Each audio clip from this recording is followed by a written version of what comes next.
Nakita ng apat na kubot ang ginawang iyon ni Lolo. Dahil doon ay mabilis silang bumangon.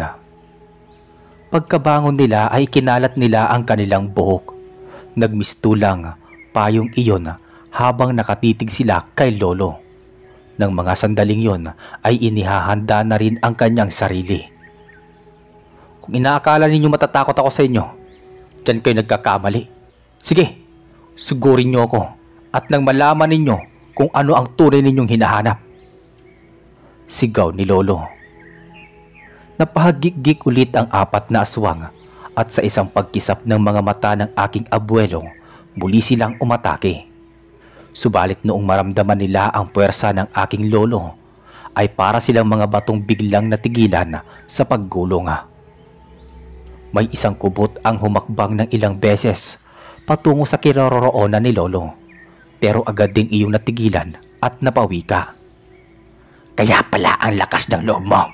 Ikaw pala ang nakakuha ng mutya ng kampana at pinatay mo pa ang iba naming kauri. Sino ka para gawin yon? Ang mga kagaya mo ay pagkain lang namin. Nang mga sandaling iyon ay napailing si Lolo. Napatiimbagang siya dahil sa sobrang galit. Ang mga kagaya namin ay hindi pagkain. Ang mga kumakain ng tao ay tanging mga demonyo lamang. At kayo yun! Sigaw ni Lolo habang nanginginig ang kalamnan. Ikinuyom niya ang kanyang palad at naghanda sa kung ano mang gagawin ng aswang.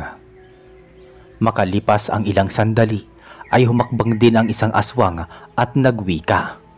Wala kaming pakialam kung demonyo ang paningin mo sa amin. Pero isa lang ang masasabi ko. Balitang-balita ang ginawa ng kalahi namin sa mga magulang mo. Nasarapan daw sila ng sobra sa laman nila. Noong mga sandaling iyon ay mas lalong naguluhan si Lolo. Hindi niya alam kung anong tinutukoy ng mga aswang. Kaya napaisip siya at pinagtagpi-tagpi niya ang mga naririnig niya sa ibang tao at nilalang. Hanggang sa makabuo siya ng katanungan sa kanyang isipan. Anong ibig ninyong sabihin? Buhay na buhay pa ang aking mga magulang. Sigaw ni Lolo Virgila sa mga aswang. Subalit pinagtawanan lang siya ng malakas ng mga to. Kaya kita dinala dito. Nang sa gayon mapagsaluhan namin ang laman mo para maging kami ang magpapatunay din sa kung gaano kasarap ang lasa ninyo. Anong sabi mong buhay pa ang iyong mga magulang? Ilang taon na rin lumipas noong kainin sila ng mga kauri namin. Sambit ng isa pa sa kanila. Pagkatapos magwika ng nasabing aswang ay mabilis siyang lumapit kay Lolo. Saktong pagkalapit niya kay Lolo ay agad niyang ipinulupot sa katawan nito ang buhok niyang sobrang haba. Hindi na nagawang makalaban pa ni Lolo dahil sa liksi ng nasabing nilalang. Pilit siya nagpumiglas ng mga sandaling yon, pero sa bawat pagpiglas niya ay lalong humihigpit ang pagkakapulupot ng buhok sa kanyang katawan. Hayaan kong tikman ko muna ang dugo mo kung totoong nasa iyo nga ang mutya ng kampana. Makakagawa ka ng paraan para makaalpas dito. Pero tignan mo ang iyong sarili. Maya-maya manunuyo na ang dugo mo sa katawan. Paglipas ng ilang sandali ay lumutang sila sa ere. Pumaitaas sila hanggang sa mas naging mataas pa sila sa mga puno. Nakita ni Lolo ang paligid kaya nakaramdam siya ng pagkabahala dahil baka bitawan siya ng nasabing nilalang at tuluyang ibagsak sa lupa. Nang mga sandaling iyon ay alam ni Lolo na lugi siya dahil doon ginamit niya ang kanyang kamay kung saan nakabaon ang kanyang mutya at nag-ipon siya ng lakas. At kahit na pinupuluputan ng buhok ang kanyang buong katawan, sinubukan niyang hilahin ang kubot paibaba gamit ang bigat ng kanyang kamay kung saan naroon ang mutya. Hindi iyon inaakala ng aswang, kaya dali-dali silang lumapag sa lupa. Pagkalapag niya ay nagtanong pa ang iba niyang kasamahan kung bakit biglaan siyang bumalik. Subalit nang sasagot na sana ang aswang ay ginamit ni Lolo ang buong lakas niya para makalapit dito. Pagkalapit niya ay kumawala siya sa buhok na pumupulupot sa buong katawan niya at mabilis na hinila iyon. Dahil sa lakas ng kanyang pagkakahila, halos matuklap na ang anit ng aswang. Sigaw iyon ng sigaw habang pilit na kumakawala sa aking abuelo. Naging malakas din ang buhok noon kaya medyo nahirapan ang aking abuelo para kontrolin iyon. Inakala mo bang kaya mo ko? Hindi ako magpapadaig sa katulad ninyo. Pagkasigaw ni Lolo ng mga katagang yon, mas lalo pa niyang nilakasan ang pagkakahila sa buhok ng aswang. Isang malakas na paghiyaw na lang dahil sa sobrang sakit ang nagawa ng aswang at tuluyang natuklap ang anit nito. Isang malakas na pagsigaw ang ginawa ng nilalang na iyon dahil sa ginawa ng aking abuelo. Hindi pa siya nakontento. Sinipa pa niya ang kubot na yon pabalik sa kanyang mga kasama. Sa kabutihang palad naman ay nagawa siyang saluhin ng iba pang aswang. Ganoon na lamang ang galit ng nakalbong kubot kay Lolo. Patayin nyo yan! Pagtulungan ninyo! Sabi ng kubot na noong mga sandaling yun ay nangihina na dahil sa ginawa ni Lolo Virgil sa kanya. Tumango naman ang tatlong aswang at sabay silang lumutang sa ere. Sa isang pagkisap ng mga mata ng aking abuelo ay ilang dipa na lang ang layo nila sa kanya. Ramdam niya ang galit ng mga yon dahil sa matinding init na kanyang nararamdaman. Gusto rin ninyong maging kagaya niya, no? Inihanda ng aking abuelo ang kanyang sarili para sa gagawing pag-atake ng mga aswang. Ilang sandali pa, inatake na nga siya ng isang kubot at gamit ang buhok nito ay sinakal niya si Lolo. Hindi naman nagpatinag ang aking abuelo. Buong lakas niyang hinawakan ang buhok ng aswang at sinubukang iyong putulin. Kahit na anong lakas ng aswang ng mga sandaling yon ay napapahiyaw siya dahil sa sobrang sakit. Inakala noon ni Lolo na tuluyan na siyang pakakawalan ng aswang. Subalit laking gulat na lang niya nang maramdaman niyang may tumarak sa kanyang leeg. Puputulin na sana ni Lolo ang buhok ng aswang na yun pero lalo siyang nakaramdam ng pagkataranta nang may pumulupot sa kanyang dalawang paa at maging sa kanyang dalawang kamay. Ilang sandali pa ay hinila ng bawat isang mga aswang si Lolo. Magkasulangat ang ginawa nilang direksyon. Ganoon na lamang ang pagsisigaw ng aking abuelo dahil sa sakit na kanyang nararamdaman. Alam niya sa kanyang sarili noon sa oras na hindi siya makagawa ng hakbang para makaalis sa sitwasyon na iyon ay tiyak na ang kanyang kamatayan. Sa oras na magawa naming paghiwa-hiwalayin ang bawat parte ng katawan mo, kakainin ka namin. Wika ng isang aswang sabay hagigik pa. Hindi sumagot ang aking abuelo doon. Nakatiimbagang na lamang siya at lalo pang nakaramdam ng galit si Lolo Virgila nang mapansin niyang papalapit ang mga aswang sa kanya. Nang tuluyan ng makalapit iyon ay agad siyang napahalakhak. Tingnan mo nga naman ang pagkakataon kung paano naging kawawa ang mga magulang ay magiging ganoon din ang anak. Pagkatapos ng aswang sa kanyang pagwika, ay walang pagdadalawang isip siyang dinuraan sa mukha ni Lolo. Umangil ang aswang na iyon pero parang nananabik pa siya sa kung anumang gagawin ng aking abuelo. Iyon ang dahilan kung bakit muli siyang nagwika. Kung sino man ang kinikilala mong mga magulang ay hindi mo totoong mga magulang. Nakuha ka lang nila kasama ng kalabaw ninyo noong tugisin namin ang tunay mong mga magulang. Kung inalik ka lang sana nila sa pinuno namin, marahil ay buhay pa sila ngayon. Yun nga lang, ikaw naman ang mamamatay ngayon. Pagkatapos niyang wikain iyon ay agad siyang napahalakhak. Minura siya ng aking abuelo at pilit itong nagpumiglas. Subalit matapos gawin iyon ni Lolo Virgila ay lalo lang humigpit ang pagkakapulupot ng mga buhok ng kubot sa kanyang katawan. Mura siya ng mura noong mga sandaling yon, habang ang mga aswang naman ay humahagikgik dahil sa naging sitwasyon niya. Iligtas mo ang iyong sarili, sambit ng kubot kay Lolo. Tinitigan silang maigi ng aking abuelo hanggat madako ang tingin nito sa kalbong kubot. Nakita niyang parang sobra ang pagiging kampante nito na hindi siya makakaalis sa sitwasyon niyang iyon. Kaya ganoon na lang ang paglapit niya kay Lolo.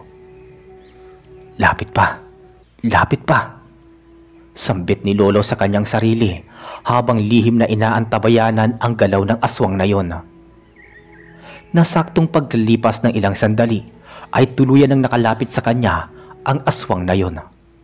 Dahil doon ay hindi na nag-aksaya ng oras ang aking abuelo. Gamit ang kanyang lakas ay pinilit niya ang kanyang muka na makalapit sa kubot na iyon, at hindi inaasahan ng aswang, kinagat ng aking abuelo ang tenga ng isa nilang kasama. Walang naging pakialam si Lolo kung duduguman ang tenga ng aswang na yon. Hindi siya bumitaw at mas pinuwersa pa niya ang pagkagat hanggang sa tuluyang napiglas nito ang tenga ng kubot. Dahil sa ginawang iyon ng aking abuelo ay nagwala ang kubot na yon. Sa sobrang pagwawala ng nasabing nilalang ay nasagi niya ang buhok na siyang pumupulupot sa bandang braso ng aking abuelo. Kaya bahagya iyong naging maluwag. Dahil doon ay nagkaroon ng pagkakataon si Lolo Virgila para makawala. Gamit ang buong pwersa niya ay hinila niya ang buhok na yon, dahilan para mabuwal ang aswang na nagmamay-ari noon.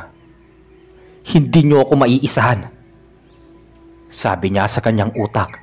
Hinila din ni Lolo Virgila ang buhok na nakapulupot sa kanyang leeg at ibinalibag ang aswang na yon patungo sa kasama niyang nabuwal pa rin sa lupa. Nakita iyon ng aswang na kinagat ni Lolo ang isang tenga, kaya umangil iyon. Sa isang pagkisap ng mga mata ng aking abuelo ay lumundag iyon para sunggaban siya. Subalit saktong pagkalapit ng aswang na yon ay walang pagdadalawang isip na sinalubong iyon ni Lolo gamit ang kanyang kamao. Isang malakas na suntok mula sa aking abuelo ang natamo ng aswang. Dahil doon ay tumilapon ang aswang sa hindi kalayuan, at paglapag niya sa lupa ay agad siyang napasigaw sa sakit na kanyang nararamdaman. Pupuntahan pa sana iyon ng aking abuelo, pero napansin niyang bumangon na ang tatlong aswang. Ngayon, kayo ang aking pagbubuhol-buhulin.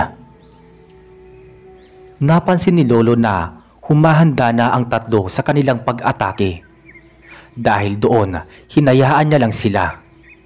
Walang ano-ano, dinig ni Lolo ang ingay na gawa ng mga buhok ng aswang. Ilang saglit lang ay umangil agad ang tatlo at mabilis na umatake kay Lolo. Subalit ang bawat hibla ng buhok nilang nagnanais makapasok sa katawan ng aking abuelo ay nadadakip nito at saka pinipilipit kasama ang ibang hibla ng buhok. Sinadya niyang pagbubuhol-buhulin iyon, at dahil sa bilis ng kanyang ginawa ay hindi kaagad iyon nahalata ng mga aswang.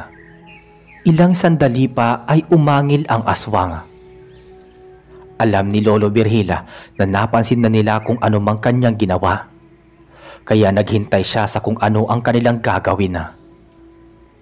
Napangisi na lang ang aking abuelo noon nang makita niyang papalapit na sa kanya ang tatlo. Gamit ang kanyang bilis ay umikot siya sa tatlong aswang na iyon habang hawak ang kanilang mga buhok. Pinulupot niya sa tatlong aswang ang kanilang mga buhok hanggang sa tuluyan iyong naging mahigpit at nahirapan ang aswang sa paggalaw. Sinubukan pa nilang ayusin ang kanilang buhok sa pamamagitan ng pagkontrol dito. Subalit, mas lalo pang nagkabuhol-buhol iyon. Sigaw ng sigaw noon ang umaangil na mga aswang, samantalang ang aking abuelo naman ay nakangisi lang habang pinagmamasdan sila. Ano, kulang pa ba? Ano kaya kung sunugin ko ang mga buhok ninyo? Tingnan na lang natin kung anong mangyayari. Nagpalinga-linga ang aking abuelo ng mga sandaling yon at naghanap ng posibleng pagkukunan ng apoy. Sa hindi inaasahan ng aking abuelo ay nakarinig siya ng malakas na pag-angil. Pagkalingon niya, nakita niyang papalapit sa kanya ang aswang na tinuklapan niya ng anit, at dahil seryoso ang aswang sa kung anumang atake niya, inipon ni Lolo ang kanyang lakas. At saktong pagkarating ng aswang sa tabi ng aking abuelo, buong lakas niya itong sinakal at napasinghap ang aswang na yon ng mga panahong yon. Hirap na hirap ito sa kanyang paghinga. Papatayin kita! Tignan natin kung anong magagawa mo rito. Pagkatapos sabihin ng aking abuelo ang mga katagang yon, ay mas hinigpitan pa niya ang pagkakasakala sa naturang nilalang. Isang ungol na lang ang nagawa ng aswang, at sa hindi inaasahan ng aswang, dinukot ng aking abuelo ang kanyang lalamunan. Agad na bumulwak ang dugo roon. Dahil sa ginawa ni Lolo, nabuwal ang kubot na iyon habang ang kanyang dugo ay patuloy sa pag-agos sa lupa. Nakita ng tatlong aswang ang ginawa ni Lolo, kaya nangalaiti sila. Subalit dahil sa kanilang sitwasyon ay wala silang nagawa. Nagpumiglas sila lalo at lalo pang humigpit ang pagkakapulupot ng buhok nila sa kanilang sarili. Akmang tatakas na sana si Lolo Virgila at babalik sa kanilang baryo. Subalit muling nagwika ang isang aswang. Hindi ka makakatakas, Virgila. Kahit saan ka magpunta, hahanapin ka namin ng aming mga kauri. Titiyakin ko kahit anumang mangyari ay magiging pagkain ka ng aming kauri. Napailing si Lolo nang wikain iyon ng aswang. Dahil doon, sa halip na lumayo sa lugar na iyon, ay humakbang siya palapit sa tatlong aswang. Walang silbi sa akin ang iyong mga salita. Iligtas mo muna ang sarili mo bago ka magpahayag ng ganyan. Wika ni Lolo sa aswang. Napansin ni Lolo na gumalaw ang iilang buhok ng kubot at parang sinusubukang tumarak sa kanyang balat. Dahil doon buong tapang na hinawakan iyon ni Lolo Virgila at sa hindi inaasahan ng mga kubot ay itinarak iyon ni Lolo sa lalamunan ng isa sa kanila. Naging malikot ang buhok na iyon at dahil doon agad na bumulwak ang dugo ng aswang na iyon. Nanlumo ang dalawa pang nilalang kaya napatawa si Lolo. Ngayon ninyo ipakita sa akin ang pagsik ninyo, sabi niya. Pagkatapos niyang magwika ng mga katagang yon ay napansin ni Lolo na gumalaw ang buhok ng aswang. Kaya kaagad iyong hinawakan ni Lolo.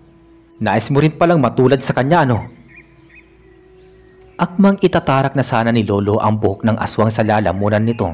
Subalit sa hindi niya inaasahan ay nagawang mapiglas ng dalawa mula sa pagkakapulupot ng buhok. Ang mas lalo pang nagpagimbal kay Lolo ay noong makawala ang hinahawakan niyang buhok sa kanyang kamay. Mabilis uyong pumulupot sa kanyang braso at sinubukang tumarak sa kung saan nakabaon ang mutya ng kampana. Hindi niyo makukuha ito sa akin, sabi ni Lolo.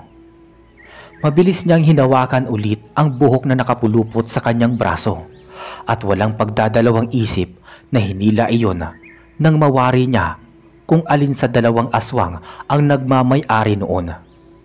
Kaagad niyang ibinalibag iyon. Isang malakas na hiyaw ang kumawala sa bunganga ng aswang nang tumama ito sa malaking bato. Nang akmang lalapitan sana ng isang aswang si Lolo, mabilis niyang binuhat ang isang bato at walang pagdadalawang isip na itinapon iyon sa aswang. Dahil mahina pa iyon, hindi siya kaagad nakagalaw at nadaganan siya ng malaking bato. Iyon ang dahilan ng aggarang kamatayan nito. Nakita iyon ng isang kubot at ganoon na lamang ang kanyang galit kay Lolo Virgila. Umatungal siya ng napakalakas na parang may kung ano nga tinatawag.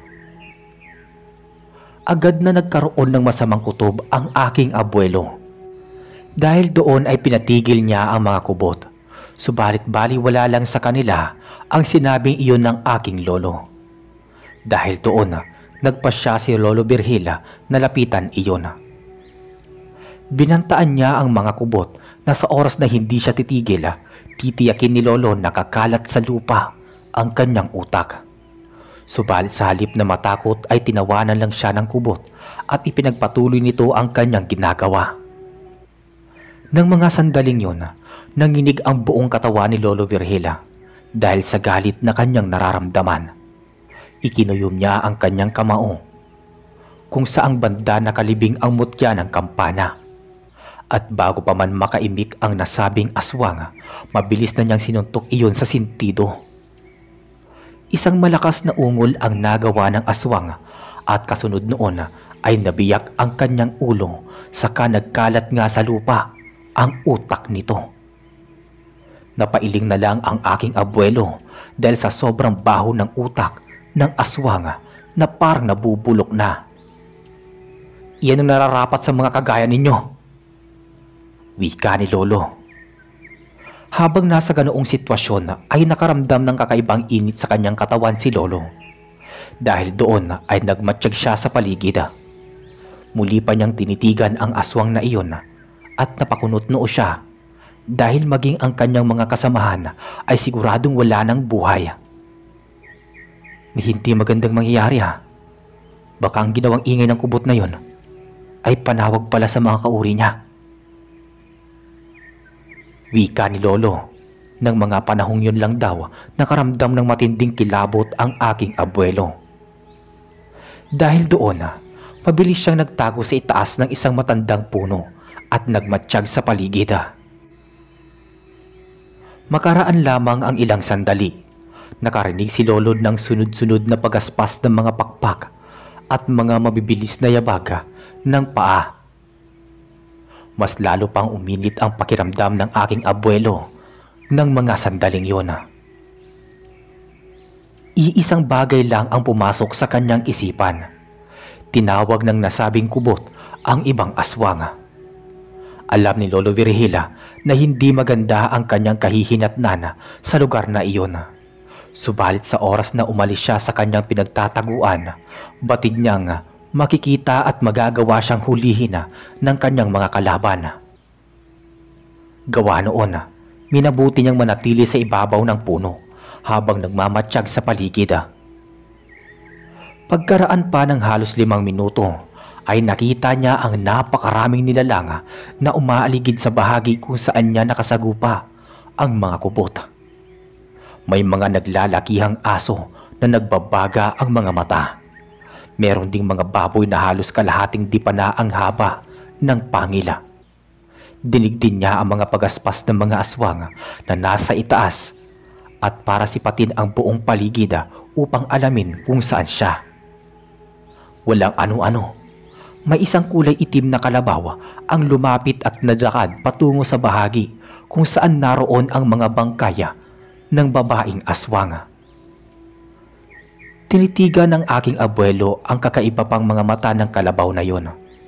Nagkaroon kaagad siya ng duda na ang nasabing nilalang ang siyang pinuno ng mga aswang. Naalala niya ang madalas na sinasabi sa kanya ng mga nakakasagupaan niya patungkol sa kanyang mga magulang.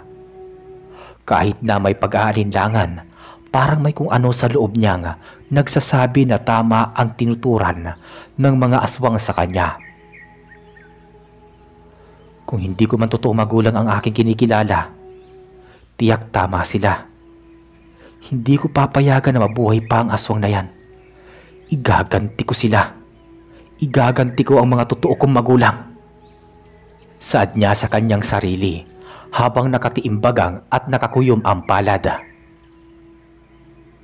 Maglilibot sa paligid ang mga aswang at inalam nila kung naroon pa ang taong gumawa ng karumal-dumal na bagay sa kanilang kauri. Nang mga panahong yon ay kinakabahan na ang aking abuelo. Naisip niyang baka mahuli siya ng kanyang kalaban.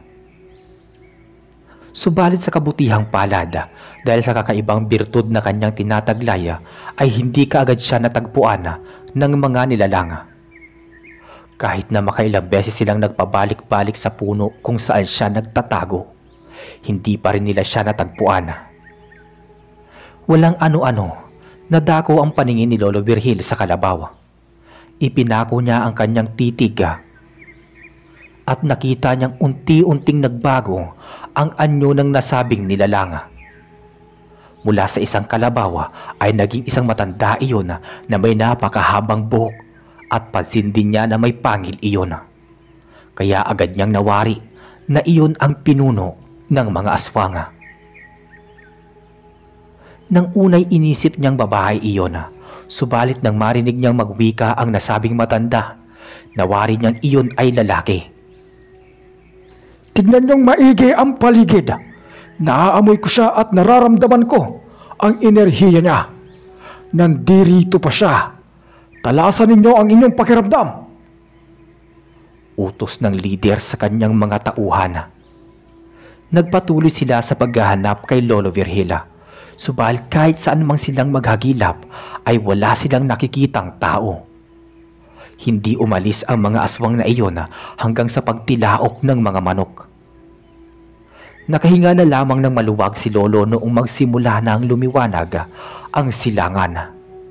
Kanya-kanya kasi ng takas ang mga aswang pauwi sa kanilang pinanggalingan. Nang tuluyang makaalis ang mga iyon, nagkaroon din ng pagkakataon si Lolo para bumaba. Hanggang sa mga oras na iyon ay kinakabahan pa rin siya. Naisip niyang kung naamoy siya ng pinuno ng mga aswang, ay mabilis siya nitong matutunton. Kailangan ko mag-ingat. Hindi ko dapat idamay ang aking mga magulang na kumugkop sa akin. Sariling laban ko to, at para ito sa mga taong pinanggalingan ko. Saad niya sa kanyang sarili habang nagpapalinga-linga at nag-iisip kung saan talaga siya tutungo. Noong mga panahong yun, seryoso ang aking abuelo sa kung anumang ninais niya. Wala siyang ibang hinahangad ng mga panahong yun kung hindi ang puksain ang mga aswang na matagal nang nanggugulo sa kanila. Nag-isip siya kung saan siya posibleng magtago. At inisip din niya kung saan nagtatago ang mga aswang na yun. Kaya naisipan niyang maglakbay. Naisipan niyang sundan ang mga bakas ng mga iyon na naiwan sa lupa. Malapit lang dito ang inyong lungga, kaya alam ko madali ko lang kayo matatagpuan. Ako ang hinahanap ninyo, kaya tiyak na lalabas kayo kapag nakita niyo ko. Wika niya sa kanyang sarili habang marahang naglalakad. Kahit na hindi man siya sigurado sa landas na kanyang tinatahak, nagpatuloy pa rin siya. Alam niya kasing kung hindi man niya magagawang matuntun ang mga aswang na yun, ang mga iyon din mismo ang siyang maghahanap sa kanya. Ilang oras na naglakada ang aking abuelo at hindi nga naging alintana sa kanya ang gutom at uhaw na kanyang nararamdaman. Dahil kasi sa birtud ng mutya ng kampana na nananalaytay sa kanyang katawan ay kahit papaano naiibsan ang kanyang ganoong pakiramdam. Nasa kalagitnaan na siya ng kanyang paglalakad noong may makita siyang isang balon. Kahit na hindi man siya sigurado kung pwedeng inumin ang tubig doon, sumalok pa rin siya at lumagok ng tubig. Nasa kalagitnaan siya ng kanyang pag-iinom nang may marinig siyang boses sa kanyang likuran. Dahil doon ay mabilis siyang napalingon at nakita niya ang isang matanda na nakatayo nga sa kanyang likuran.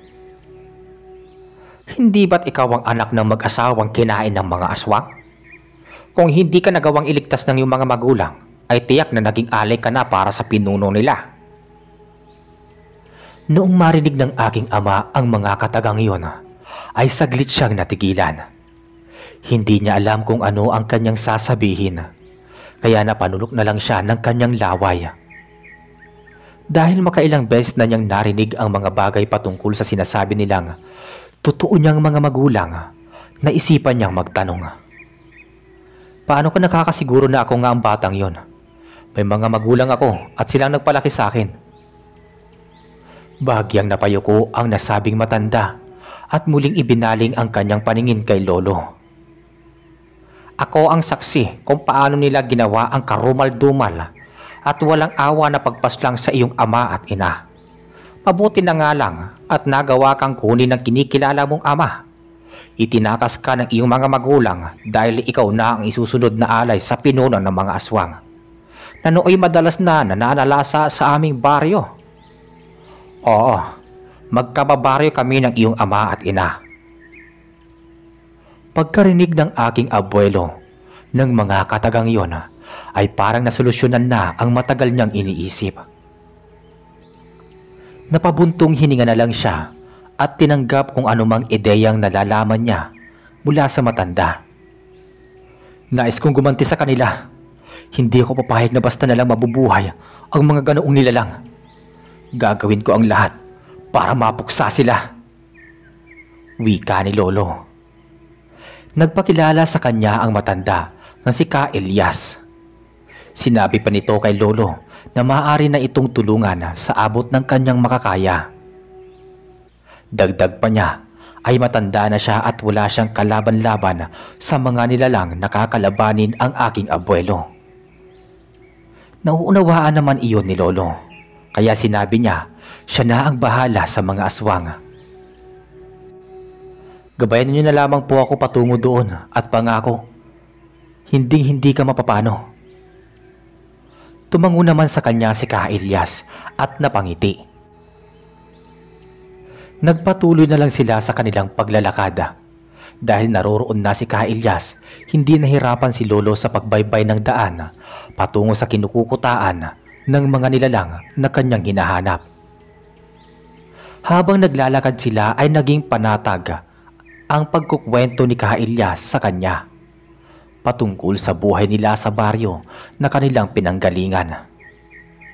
Ikinuwento na rin nito ang tungkol sa kanyang tunay na magulang at kung paano sila namuhay ng mapayapa hanggang sa dumating ang mga aswang.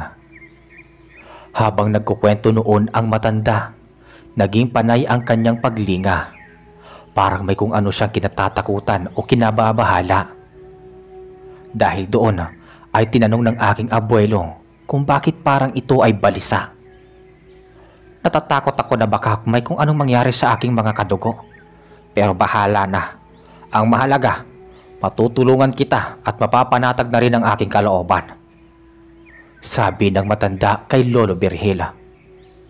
Nasa kalagitnaan sila ng kanilang paglalakad noon nang muling magwika si Ka Elias. Magtago na muna tayo. Mukhang hindi maganda ang aking kutob. Saktong pagkasabi ng matanda ng mga katagang yon ay uminit din ang buong katawan ng aking abuelo. Dahil doon ay dali-dali siyang nagtago at nag-abang sa paligid. Makalipas lamang ang ilang sandali ay nakita nila ang tatlong lalaki na naglalakad. Nagpapalinga-linga ang mga yon na animoy may kung anong hinahanap. Sinabi ng matandang kasama ni Lolo na malaki ang posibilidad na siya ang hinahanap ng tatlong lalaki. Gawa noon, mas nagkubli pa ang aking abuelo upang hindi siya mahanap ng mga lalaki. Habang patuloy niyang tinatanaw ang tatlo, ay umiinit ang buong katawan niya. Alam niyang nasa panganib sila, kaya naghanda siya sa kung anumang mangyayari. Sige lang Ka Elias, lalabas na lang tayo. Kung lalabanan nila ako, ay hindi ka noon kalakas ang kanilang pwersa dahil umaga ngayon. Sambit ng aking abuelo. Tumango sa kanya ang matanda at agad na lumabas sila sa kung saan sila nagtatago. Saktong pagkalabas ng dalawa, napalingon din ang tatlong kalalakihan sa kanila. Kita ni Lolo na naging mabalasik ang kanilang mga muka. Subalit tama siya dahil walang magagawa ang mga yon para labanan sila kung talagang aswang ang mga yon. Tatakbo na sana palayo ang tatlong lalaki pero mabilis silang hinabol ng aking abuelo. Hinawakan ni Lolo ang isa sa kanyang braso at tinanong ito. Anong kailangan ninyo? Bakit parang may hinahanap kayo? Saan kayo nagmula? Iyon ang mga sunod-sunod na tanong ng aking lolo. Hindi sumagot ang mga lalaking yon. Sa halip ay sumenya siya sa dalawa niyang kasama. Batid ni lolo kung ano ang posibleng mangyari ng mga sandaling yon. Sabay siyang sinuntok ng dalawa, subalit naging mabilis siya at nagawa niyang iwasan iyon. Naging maliksi din ng galaw at mahawakan niya ang dalawa sa kanilang mga braso. Hindi nag-aksaya ng panahon ang aking abuelo at ibinalibag niya ang dalawang lalaki. Dahil sa lakas at layo ng kanilang kinabagsakan, nabali ang mga buto ng mga yon at halos hindi na makagalaw. Ang isa namang lalaki ay mabilis na tumakbo, kaya hinabol siya ni lolo. Noong malapit na ang aking abuelo, ay mabilis siyang bumuelo at sinipa ang lalaking yon. Dahil sa kanyang ginawa, tumilapon ang tao at naglupasay sa lupa. "Sino nag-utos sa inyo? Ako ba ang hinahanap ninyo?" tanong ni lolo at sinakal ang lalaki. Patuloy pa ring nagiinit ang kanyang pakiramdam, kaya alam niyang aswang ang nasabing lalaki.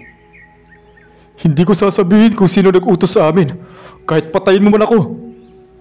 Mariing wika ng lalaking yon. Napangisi ang aking abuelo pagkatapos sabihin ng lalaki ang mga katagang yon.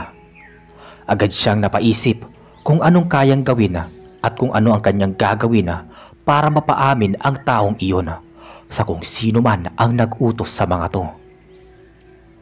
"Sige, sa oras na hindi mo sasabihin sa akin, ay dudukutin ko ang iyong mga mata gamit ang kaliwang kamay ko," seryosong sabi ng aking abuelo. Agad na napailing ang nasabing lalaki.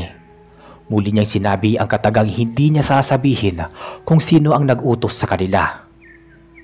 At dahil naman noon ay dahan-dahang inilapit ng aking abuelo ang kanyang daliri sa mga mata ng lalaki. Marahan niyang idiniin iyon hanggang sa maramdaman niya ang mga mata ng nasabing tao. "Bibigyan kita ng pagkakataon. Sasabihin mo sa akin o hindi? Tatanungin ulit kita. Sinong nag-utos sa inyo?" Pagkatapos sabihin ng aking abuelo ang mga katagang yon, tinawanan lamang siya ng lalaki at napadura pa iyon. Doon ay nagalit at hindi na nagdalawang isip ang aking abuelo. Buong lakas niyang idiniin ang kanyang daliri sa mga mata ng lalaki at walang pagdadalawang isip na dinukot ang mga mata nun. Pagkatapos ng kanyang ginawa ay isinalpak niya sa bunganga ng nasabing tao ang mismong mata nito. "Pinagsabihan kita pero ayaw mo sumunod at umamin. Ngayon, titiyakin kong hindi ka na mabubuo at mabubusog ka pa." Pagkatapos wikain ng aking abuelo ang katagang yon, dinukot din ang isa pang mata ng aswang at muli ay isinubo sa bunganga nito. Nagpumiglas ang lalaki mula sa pagkakasakal ng aking lolo. Kaya napilitan si lolo na mas higpitan pa ang pagkakasakal niya roon hanggang sa magawa nitong durugin ang leeg ng lalaki. "Tama na yan. Wala nang buhay ang lalaking yan. Sayang lang at hindi natin nalaman kung sino ang nag-utos sa kanila. Subalit kahit na ganoon ay malakas ang kutob ko na ang pinuno ng mga aswang na iyon ang nag-utos," wika ni Ka-Elias. Dahil sa nalaman ng aking abuelo, ay mas lalo pang umigting ang galit na kanyang nararamdaman. Nang mismong sandaling yun, nagsimula silang maglakad at iniwan nila ang bangkay ng tatlong lalaki. Bago pa man sila tuluyang makalayo, ay nilingon ng aking abuelo ang dalawang binalibag niya at napailing na lang siya nang malamang bali-bali na pala talaga ang katawan nila. "Dapat lang yan sa mga kagaya ninyo. Higit pa dyan ang matatamo ng inyong pinuno," wika ng aking lolo habang sila ay naglalakad ni Ka-Elias. Habang patuloy sila sa kanilang paglalakbay, ay ikinuwento ni Ka-Elias kung paano nila magagawang gapiin ang aswang. Dagdag pa nito, napakarami ng mga yon, samantalang dadalawa lamang sila. Isang malaking sugal ang gagawin nating ito. Pero alang-alang sa mga magulang mo, nakahanda akong ialay ang aking buhay. Iyon lang ang matutulong ko sa'yo para mabigyan sila ng hustisya. Wika ng matanda. Pagngiti na lamang ang naitugon ni Lolo Virgil sa kanya. Napatitig sa malayo ang aking abuelo at inisip ang mga bagay patungkol sa kanyang tunay na mga magulang. At dito po muna magtatapos ang ating kwentong ito. Abangan po ninyo ang susunod na kabanata dahil final episode na po yun. Maraming salamat sa pakikinig at pagsubaybay. Hanggang sa muli.